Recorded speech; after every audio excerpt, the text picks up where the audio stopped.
Yo entiendo como extractivismo financiero la extracción o la apropiación de recursos de las economías familiares, ¿no? Que se puede dar en muchas formas. Se puede dar en base a la deuda, ¿no? A cambio de tener que pagar unos intereses, se puede dar por cuestiones de renta, bueno, se puede dar de muchas formas, ¿no? Pero sería básicamente quitar recursos a las economías domésticas o familiares.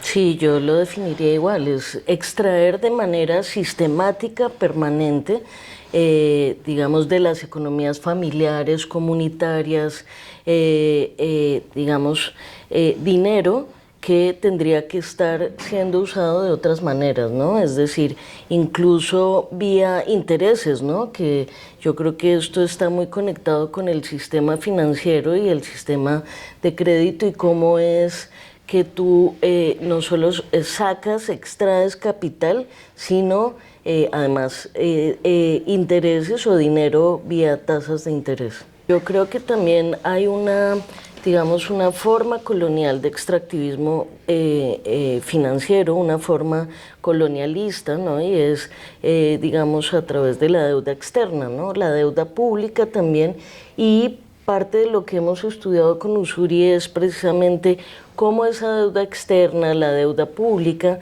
llega a, digamos, los espacios más micropolíticos como la familia, las comunidades, etcétera, ¿no?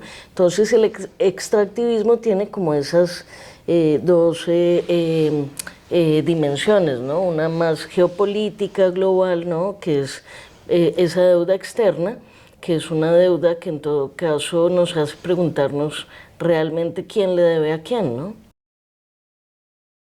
Cuando hablamos de conflicto capital-vida en el sistema financiero, estamos hablando de un sistema de finanzas que está organizado de una forma orientada a la acumulación del capital, ¿no? Y que no son un tipo de sistema de finanzas que podrían servir para sostener la vida, aunque la gente las utilice para sostener la vida, ¿no?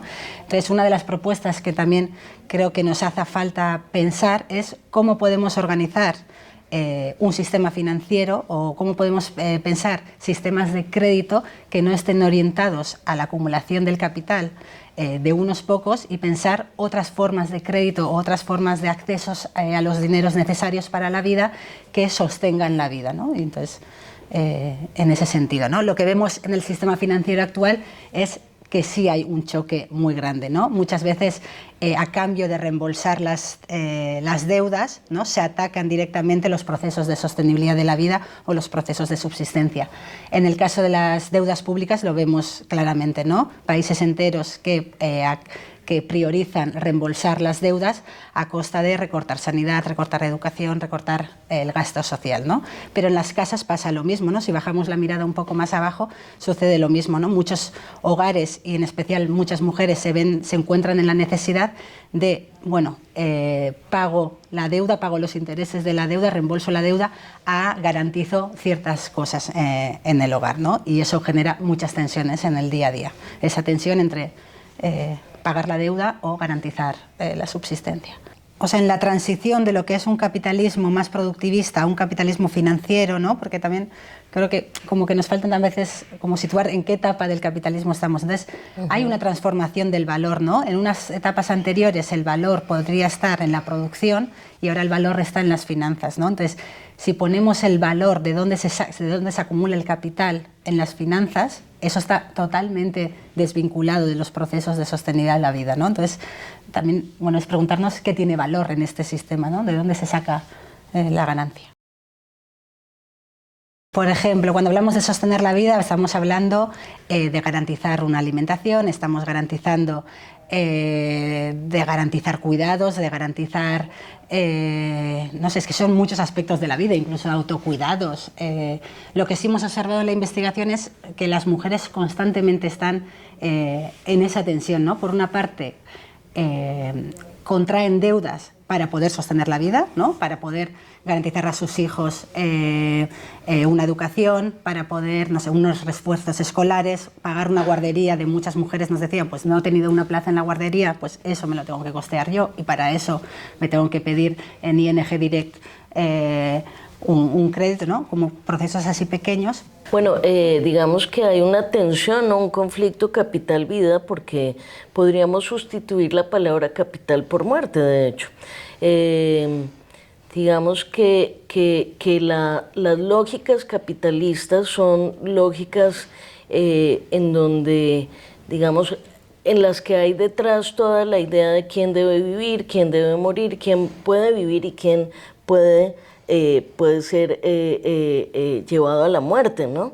Que es un poco lo que Achille Mbembe nos explica con su noción de necropolítica. Pero digamos que aparte de lo que Ussuri ya mencionaba, de cómo, digamos, la deuda, el pagar la deuda hace que se dejen de lado digamos, el cubrir las necesidades básicas de sostener la vida.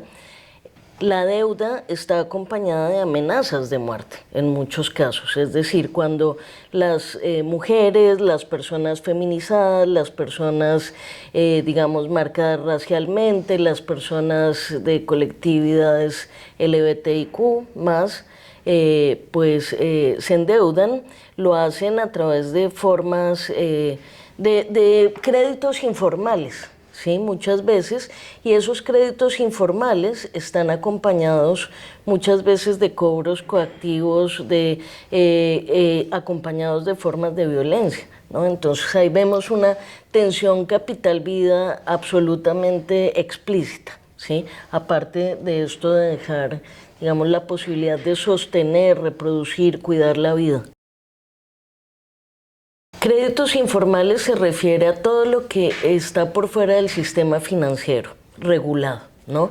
Entonces, en esos créditos informales hay una gama muy amplia, hay un espectro muy amplio que van desde créditos personales, familiares, con amigos, hasta créditos con prestamistas que pueden estar involucrados con mafias o las apps también de alguna manera son informales, algunas, porque están ligadas como al sistema de comercio, pero no al sistema financiero, ¿no? Entonces, el pedir dinero a un familiar, ¿no? A un amigo, todo eso son créditos informales. Las casas de empeño, ¿no? Las casas de empeño, pedir fiado en la tienda, acá se dice así también, ¿no? Eso es crédito informal. Nosotros, sobre todo en lo específico al trabajo de la deuda, o sea, o a la contratación de la deuda, creo que una de las cosas que hemos visto muy claramente es que la deuda en sí es un trabajo, y es un trabajo de cuidados, y es un trabajo igualmente invisibilizado, feminizado y privatizado dentro de los hogares, ¿no? Porque si vamos a pensar, bueno, cómo sobrevivimos o cuáles son los trabajos necesarios en un capitalismo financiero para sacar nuestras vidas adelante, uno de esos trabajos es el de la deuda, al que se le dedica mucho tiempo, mucho esfuerzo, ¿no? Entonces, como una de las aportaciones que hacemos también en la investigación es, bueno, vamos a pensar la deuda como un trabajo que sobre todo lo hacen las mujeres en el hogar, y lo hacen las mujeres en el hogar, bueno, por toda la ética reaccionaria del cuidado, por toda la socialización de género, ¿no? Entonces, ellas son las principales responsables tanto de la seguridad alimentaria en el hogar como de la supervivencia, ¿no? Entonces, es un trabajo que está quedando en manos de las mujeres principalmente.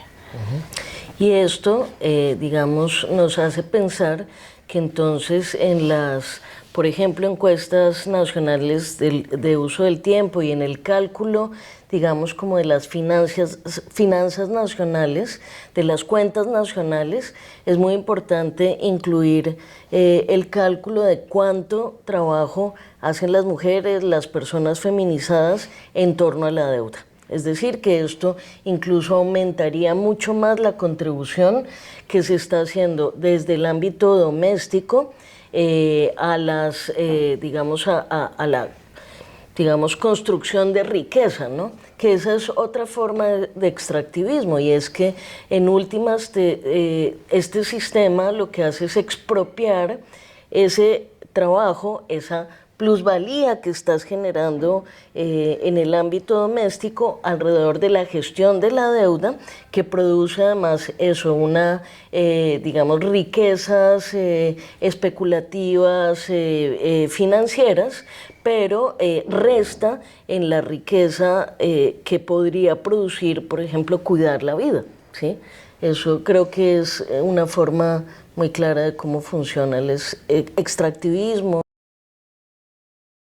Hay que recordar que, por ejemplo, los países latinoamericanos o de Abya Yala o de América Latina y del Caribe, ¿cierto?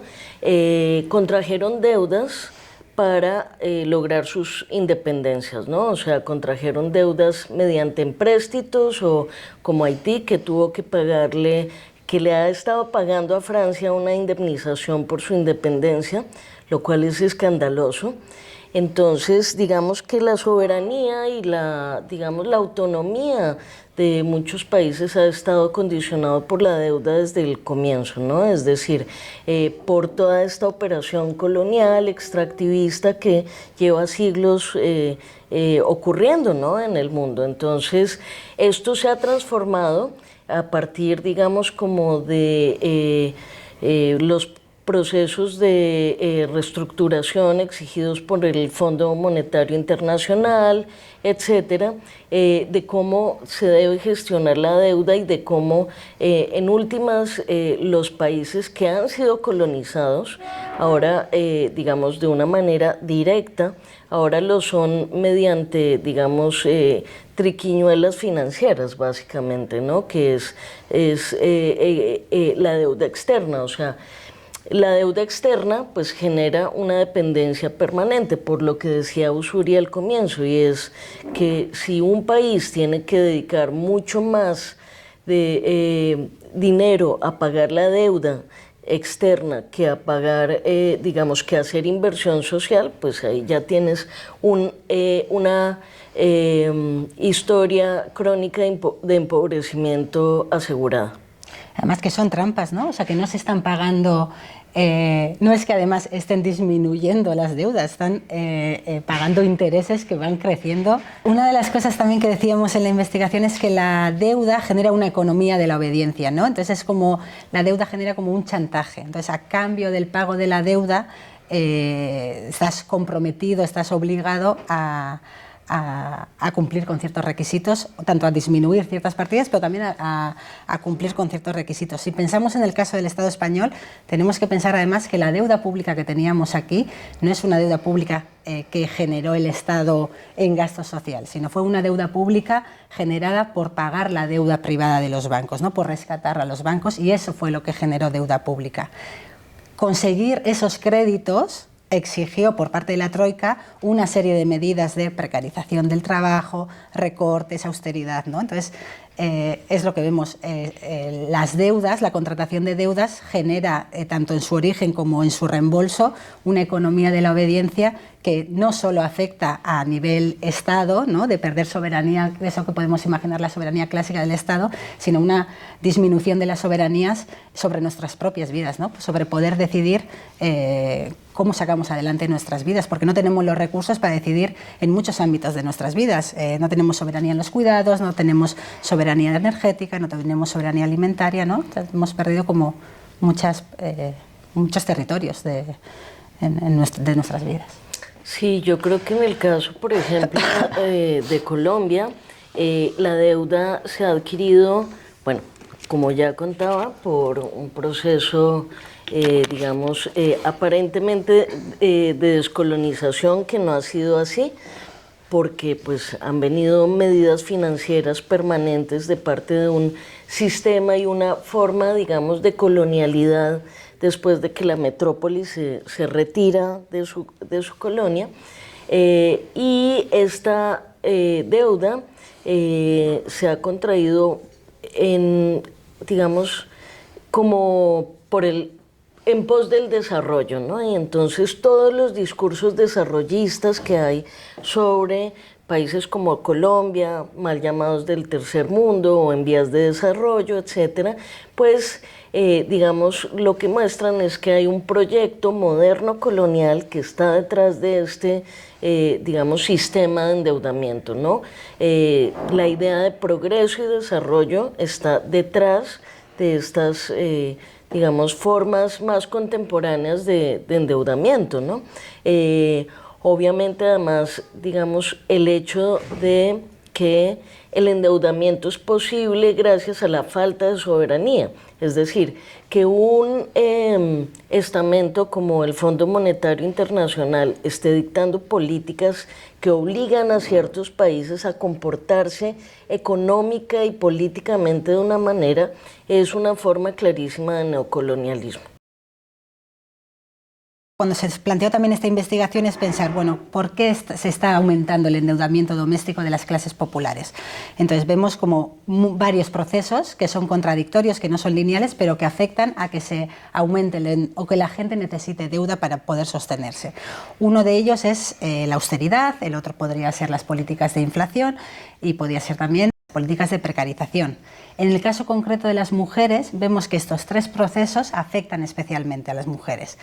Las políticas de austeridad nos afectan porque somos las principales trabajadoras del sector público, porque somos las principales usuarias directas o indirectas del sector público y también porque somos las sustitutas naturales de todo aquello que el Estado no garantiza, ¿no?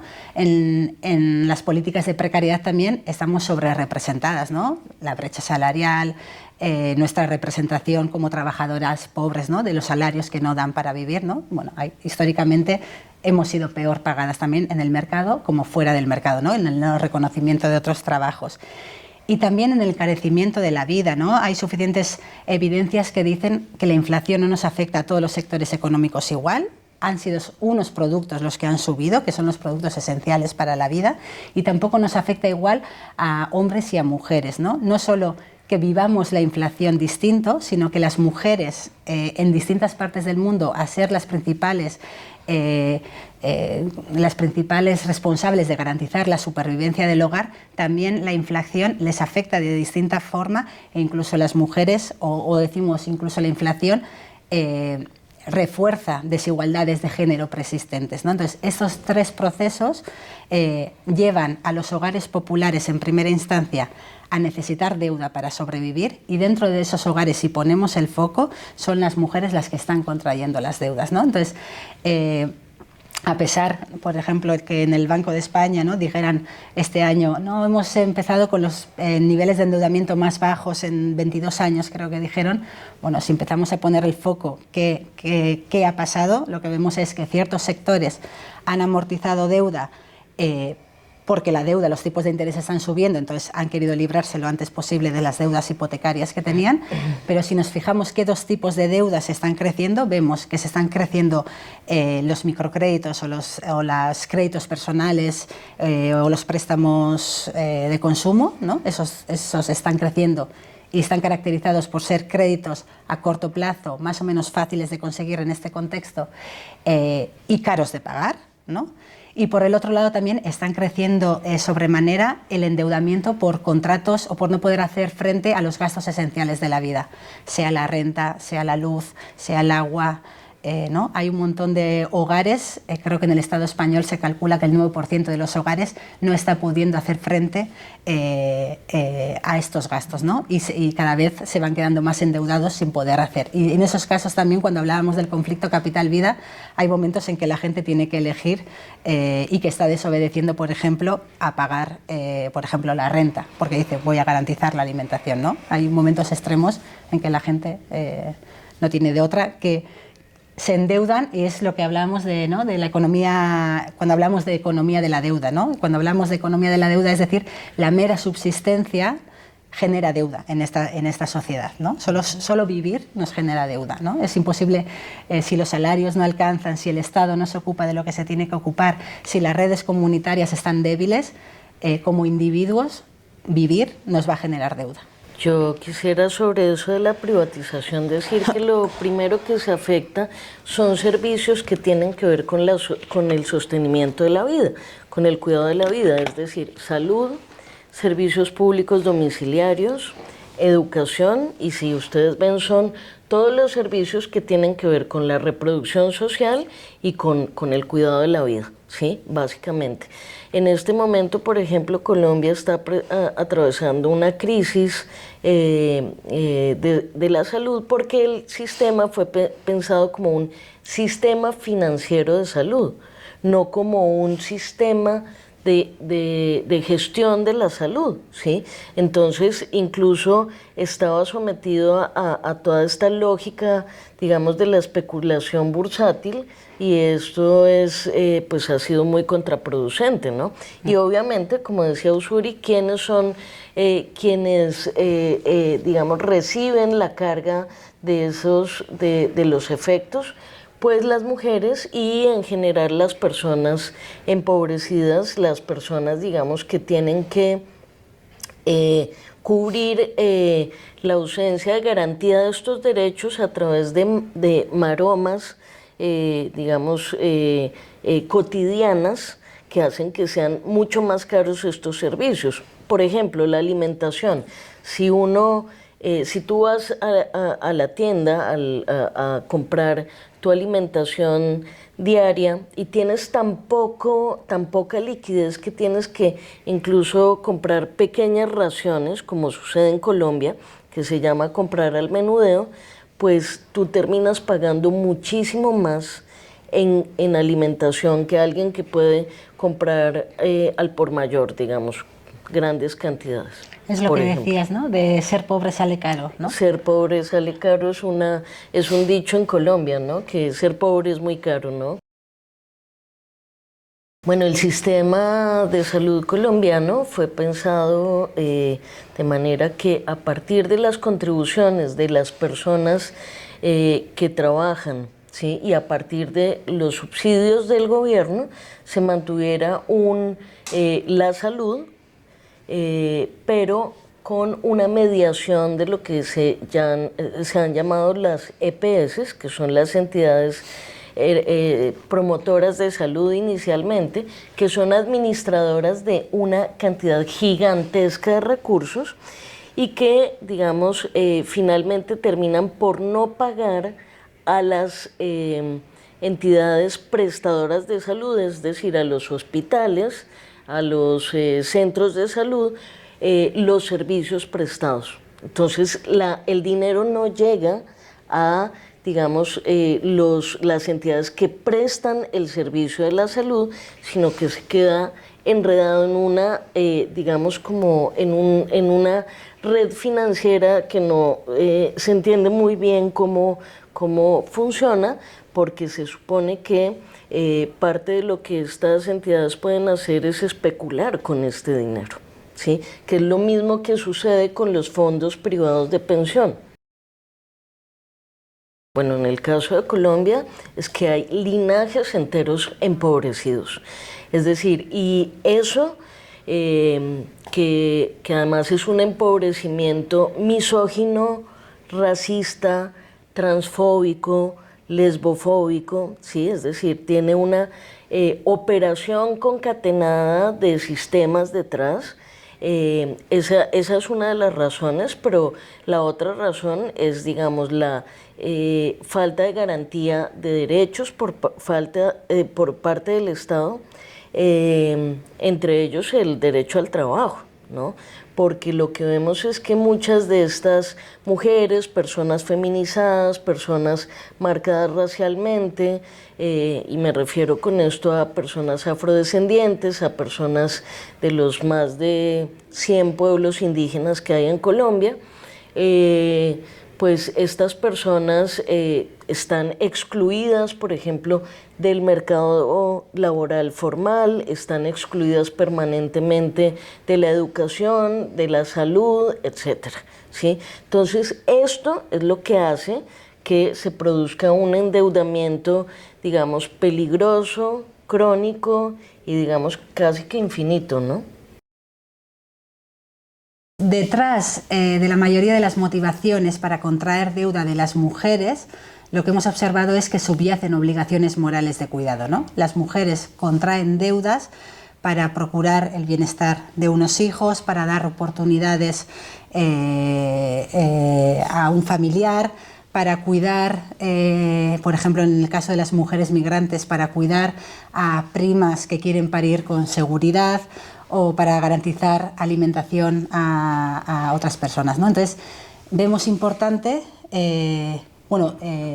como visibilizar que la deuda también está atravesada por normas y expectativas de género muy claros, y que incluso si vemos, ¿no?, todos los anuncios que vemos en el metro sobre las instituciones financieras, lo que observamos es que las instituciones financieras se concentran y se dirigen hacia las mujeres. Detrás de la contracción de deudas, de contraer deudas de las mujeres, existen obligaciones morales de cuidado. Las mujeres contraen deudas para ayudar a un familiar, para dar oportunidades futuras a unos hijos.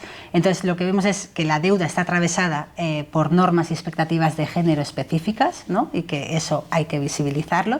Incluso vemos que las instituciones financieras, con los microcréditos, se dirigen y se concentran a las mujeres. Si observamos los anuncios que existen en el metro en Barcelona, por ejemplo, vemos que incentivan el rol tradicional de la mujer, ¿no?, como procuradora de bienestar familiar, para dirigirse a ellas y para que las mujeres contraigan deudas, ¿no? Entonces, creemos que es importante ver, ¿no?, cuando nos preguntamos por qué las mujeres contraen deudas. Las mujeres contraen deudas para cuidar a su entorno, no tanto para cuidarse a sí mismas, que también, pero para cuidar al resto, ¿no? Entonces, creemos que eso es una cosa muy importante a visibilizar. Hay muchos estudios que han evidenciado, y por ejemplo en la crisis del 2008 eso se vio muy claro, por ejemplo en el contexto de Estados Unidos, que esa investigación lo hizo Magdalena Villarreal con los migrantes mexicanos, o también Jaime Palomera, que lo hizo aquí en Barcelona, como no todos los sectores de la población acceden al mismo tipo de deudas, ¿no? Entonces, hay ciertos sectores, en especial los cuerpos feminizados y racializados, que acceden a las hipotecas denominadas subprime o las hipotecas de tipos de interés más alto, ¿no? En la investigación eso para nosotros era muy claro, ¿no?, quienes acceden a deudas más o menos más baratas y quienes acceden a deudas carísimas, ¿no?, desde las instituciones financieras. Acceden a deudas financieras caras porque son leídas más riesgosas y menos confiables para las instituciones financieras, sea por su identidad étnica, por su identidad de pobre, por su marcaje racial, además de su inestabilidad de recursos, ¿no? Entonces, eso también les lleva a un segundo momento de la deuda, que es el momento del reembolso. Tienen más dificultades, ¿no? Deudas más caras comportan mayores dificultades para devolver las deudas, entonces tienen más posibilidades también a caer en crisis de reembolso, en no poder pagar sus deudas. Y una vez que no pueden pagar sus deudas, tenemos organizado un sistema financiero que la refinanciación todavía se convierte en mucho más cara, ¿no?, y en la que no tenemos leyes rápidas y eficaces para sostener a las personas que no pueden pagar sus deudas. Entonces, en ese sentido es como muy importante decir que la extracción financiera se da de forma muy variable. No a todas nos extraen de la misma forma, ¿no? Las que menos tienen son las que más terminan pagando. Básicamente vemos que las mujeres y las personas feminizadas migran por muchos motivos, pero uno de los motivos por los que migran es porque están huyendo de una deuda o están tratando de ver cómo saldan una deuda, y ven en la migración una posibilidad de generar más ingresos, y al llegar al sitio de destino, o incluso antes de salir de su país de origen, pues adquieren otra deuda para poder migrar, ¿sí? Y cuando llegan al país de destino, a veces se endeudan también para enviar remesas, ¿no?, que era lo que sobre todo Ussuri vio muy bien en España, en el Estado español, perdón, y esa es como una de las conexiones. ¿Qué otra? Sí, no, es eso mismo, ¿no?, que de cómo las cadenas globales de cuidado y las cadenas globales de deuda también están unidas, ¿no?, tanto en origen como en retorno, y que eso también está atravesado por un sector que ha sido desvalorizado, precarizado, donde los sueldos de esas cuidadoras también no les dan para sostenerse, ni a ellas mismas ni a sus familias, pero además tienen que devolver las deudas por las que les han posibilitado migrar o les han posibilitado eso que proyectaban. Bueno, eso. Y esa es yo creo que un ejemplo de la contradicción capital-vida, ¿no? Y es que básicamente cuando las mujeres migran,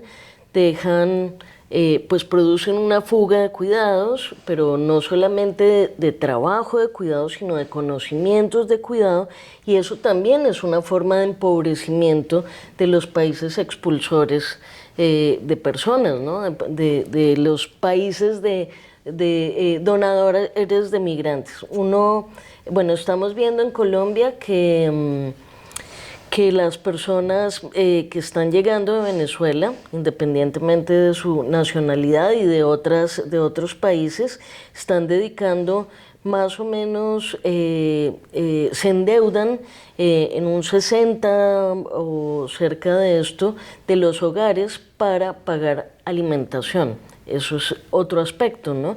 Yo creo que, bueno, parte de lo que he hecho en mi trabajo de investigación es hacer una crítica también a la noción de cadenas globales de cuidado y empezar a entenderlo no como un proceso tan lineal como el que expone Hochschild, sino como hablar de unas tramas mucho más complejas del cuidado, y en este caso yo creo que podemos también hablar de unas tramas transnacionales de la deuda, ¿no? Que se ven muy claramente pues, en la migración, o en el desplazamiento, el exilio, el destierro, porque son como un continuum, ¿no?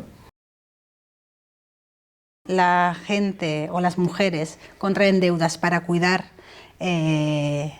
a sus seres queridos de su alrededor, pero una vez que contraen la deuda y que hay que reembolsar la deuda, una serie de derechos o que consideramos derechos son vulnerados, ¿no? Por ejemplo, se contraen deudas para cuidar, pero la misma deuda impide cuidar después. O se contraen deudas para acceder a la vivienda o para acceder a la educación, pero luego ese mismo reembolso lleva a que no puedas garantizar ciertos derechos. Y luego estaría toda la cuestión de la deuda pública, ¿no? O sea, con lo que decíamos, ¿no? La contratación de deudas lleva directamente por medio de ciertas instituciones a la disminución de derechos concretos, ¿no? Y eso lo hemos visto en todos los recortes o todas las políticas de austeridad, que es no solo ya presente, sino a futuro también un recorte de derechos.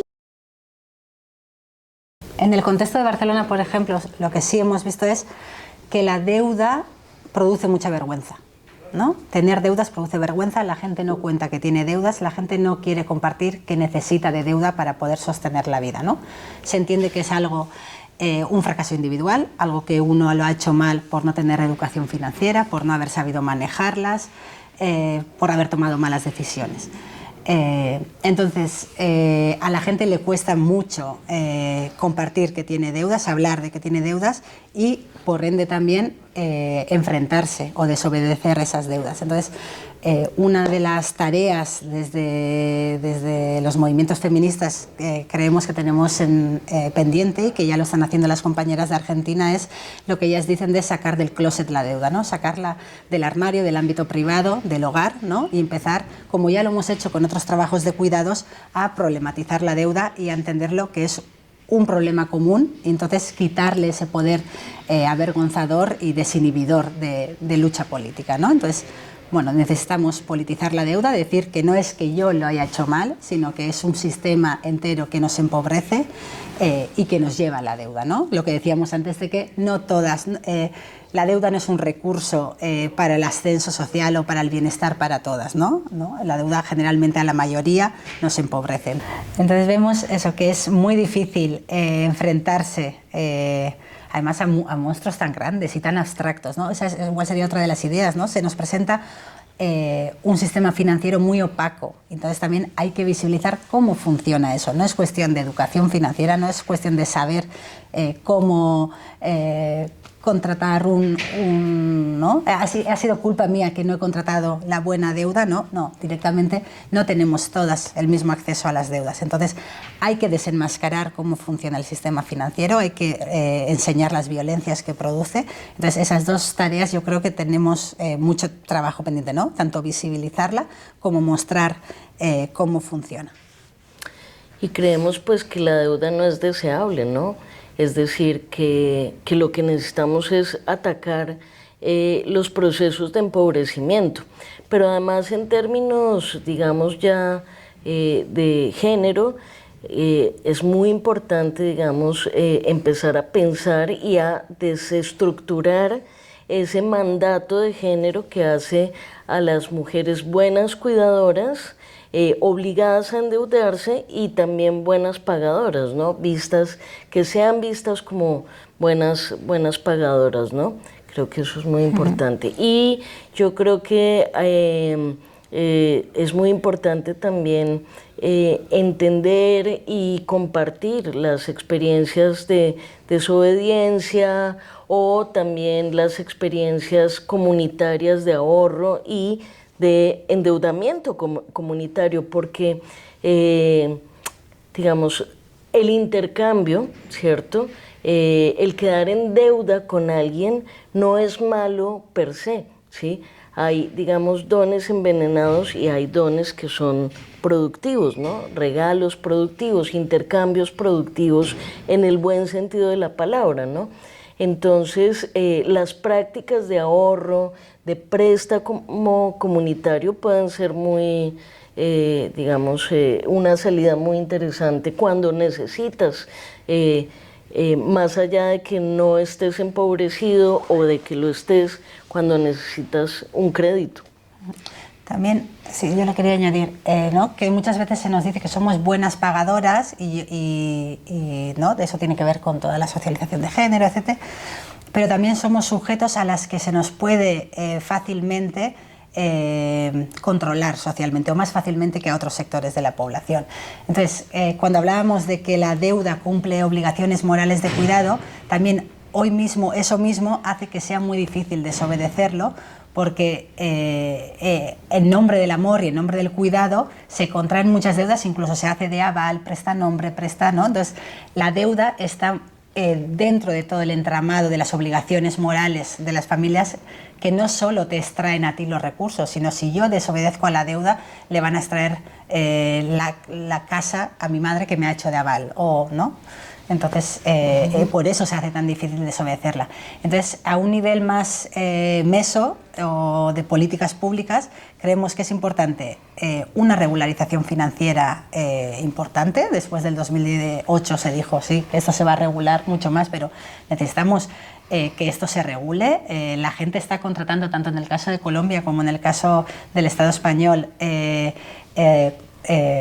créditos casi usureros o créditos que se hacen bolas de nieve, es decir, que los pagos mensuales de los créditos no atacan ni los intereses, entonces hacen bolas de nieve de deudas que no paran de crecer y son completamente legales.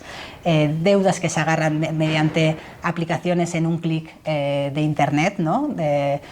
Sin documentación. Entonces, bueno, hay que regular y hacer, hay que regular las deudas, hay que acompañarlos de fuertes medidas de protección social, y también necesitamos leyes que actúen cuando una persona no puede pagar sus deudas, ¿no? Estamos acostumbrados a rescatar bancos y a rescatar empresas. Bueno, tendremos que pensar formas en que rescatemos a los hogares, y además no por tratos individuales, sino necesitamos con donaciones de deudas, ¿no? No puede ser que hemos contratado deudas que directamente son usureras y que quedemos de por vida atrapadas por ello, ¿no? Cualquier sociedad necesita vías para que las personas salgamos de sus deudas y podamos reiniciar nuestras vidas de nuevo. No podemos quedarnos atrapadas ahí. Y yo creo que hay que visibilizar y hacer algo respecto a las mafias que están actuando detrás de estas deudas domésticas. Eso, digamos, incluso en el ámbito global, en el orden no solamente de los países, sino en el orden global. Y bueno, y en el orden micro yo creo que hay que saber que la deuda redomestiza a las mujeres o redomestica a las mujeres, y hay que sacarla pues del closet, del armario y también debajo de la cama, ¿sí? No dejar que la carga de la deuda sea un problema individual, ¿sí? Porque eso es, digamos, muy oneroso en términos emocionales, mentales, físicos, en particular para las mujeres y personas feminizadas. Creo que el tema es muy amplio, ¿no? Entonces estamos hablando, por una parte, de deudas públicas, que creo que deberían tener sus propias políticas, de deudas domésticas, aunque estén articuladas. Por ejemplo, creo que es vital que el movimiento feminista en el norte global redoble sus esfuerzos a decir que hay deudas ilegítimas, ¿no? Y eran luchas o eran reivindicaciones que hacíamos hace unos años y que ahora no se escuchan tanto, ¿no? Y que lleva a un secuestro de las soberanías de otros países que podemos también luchar desde aquí, ¿no? No es solo una cuestión de ellas, sino desde el norte global también nos apela, ¿no? En ese sentido. Sí, yo creo que hay que preguntarse quién le debe a quién. Yo creo que hay que hacer una revisión histórica de la deuda, empezar a pensar por qué las excolonias están todavía endeudadas con las metrópolis, cuando el colonialismo pues ha sido precisamente un proceso de expoliación, ¿sí?, de esas excolonias, ¿no? Eso por un lado, digamos, desde una mirada feminista descolonial, si se quiere, una mirada más transnacional feminista, y creo que también es muy importante que digamos, los movimientos feministas, que ya lo están haciendo en muchos lugares, y también los movimientos maricas, de colectividades LGBTIQ+, pues sigan insistiendo en cuál ha sido la historia, por ejemplo, de las mujeres, de las personas marcadas racialmente, afroindígenas, etcétera, de las personas de colectividades LGBTIQ+, cuál ha sido la historia, digamos, con la deuda y por qué son justamente las personas más empobrecidas. Y entonces pensar que en realidad detrás del problema de la deuda, detrás del problema de lo financiero, está el empobrecimiento y las desigualdades sociales. Eso es lo primero que hay que pensar. Y que ese empobrecimiento no es, digamos, no te empobreces por mala suerte, sino que hay unos sistemas misóginos, transfóbicos, racistas, xenofóbicos, actuando para producir ese empobrecimiento cada vez más, digamos, no sé ni cómo llamarlo. Y que luego hay cosas que se están haciendo, ¿eh? O sea, yo también creo que es importante visibilizar otras formas de sistemas financieros. Pueden ser las bancas éticas, pueden ser también, en el caso de Barcelona, entre personas migrantes, que estamos viendo los tontines, por ejemplo, es decir, sistemas de ahorro y de crédito que funcionan de otra forma.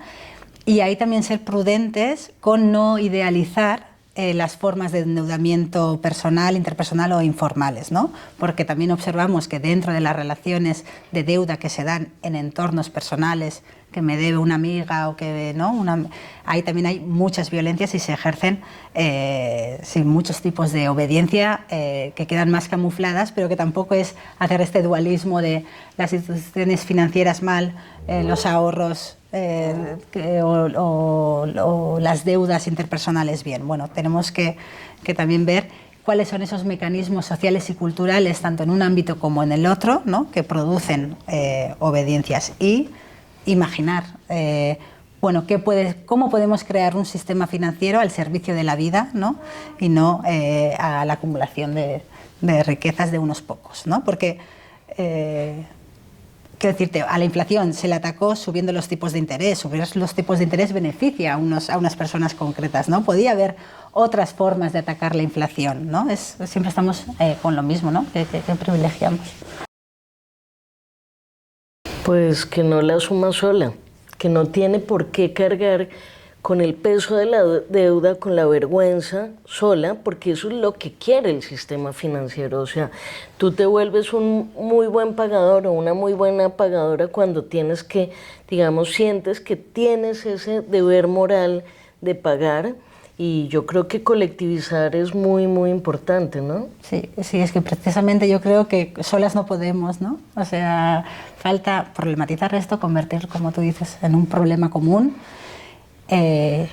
Y hay que forzar las instituciones también, y hay que forzar colectivamente a encontrar salidas colectivas, porque es que no soy yo la que tiene deudas, somos muchas y no lo sabemos, ¿no? En la investigación nos pasaba mucho, o a mí me decían, es que nadie sabe esto, ¿no? Es la primera vez, y entonces también les movía ese hecho. Entonces, bueno, somos muchas las que tenemos deudas y tenemos que encontrar y exigir salidas a esto, ¿no? Y eso va necesitamos que se redoblen los esfuerzos.